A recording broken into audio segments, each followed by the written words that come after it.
Verstappen a pété les plombs pendant le Grand Prix d'Espagne et est rentré directement dans George Russell. Mais si je te disais que cette situation elle aurait jamais dû avoir lieu pour deux raisons. Pour la première, c'est la stratégie de Red Bull qui a causé tout ça. Lorsqu'il y a eu la safety car, Red Bull s'est empressé de faire rentrer Max au stand pour lui chausser des pneus neufs. Problème, il leur restait que des hards. Et vous le savez sûrement, les pneus hard comparés aux pneus soft, c'est une galère à chauffer. Sauf qu'avec ces pneus lisses, si on n'a pas de chaleur dans les pneus, alors il n'y a pas d'adhérence et c'est exactement ce qui va se passer. Max a glissé au restart, ce qui va lui faire perdre son podium, mais on va le voir dans 2 secondes, bien plus encore. Max se fait percuter de côté par Charles, contact minime certes, mais qui permet à Russell de recoller et au virage 1, de plonger. Mais il percute Max et cette manœuvre non maîtrisée oblige Verstappen à esquiver le crash. Et ensuite, Red Bull demande à Max de rendre la position à Russell pour éviter une pénalité qui semble pouvoir tomber assez vite. Verstappen s'exécute donc et tente de redépasser directement après, et c'est la collision de trop.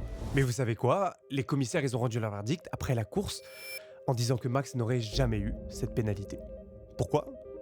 Parce que je vous l'ai montré plus haut, Russell dans les perturbations aéro de Leclerc n'a jamais été maître de son véhicule dans sa manœuvre et a poussé Max hors de la piste. Et qu'un pilote a tenté une manœuvre non contrôlée et c'est l'autre pilote qui a été inquiété par la pénalité. Bizarre. Max n'aurait jamais dû être inquiété par cette situation qui a mené à l'incident dont tout le monde parle. Le geste pour moi est sanctionnable, est-ce qu'il aurait mérité plus? Dis-le moi en commentaire.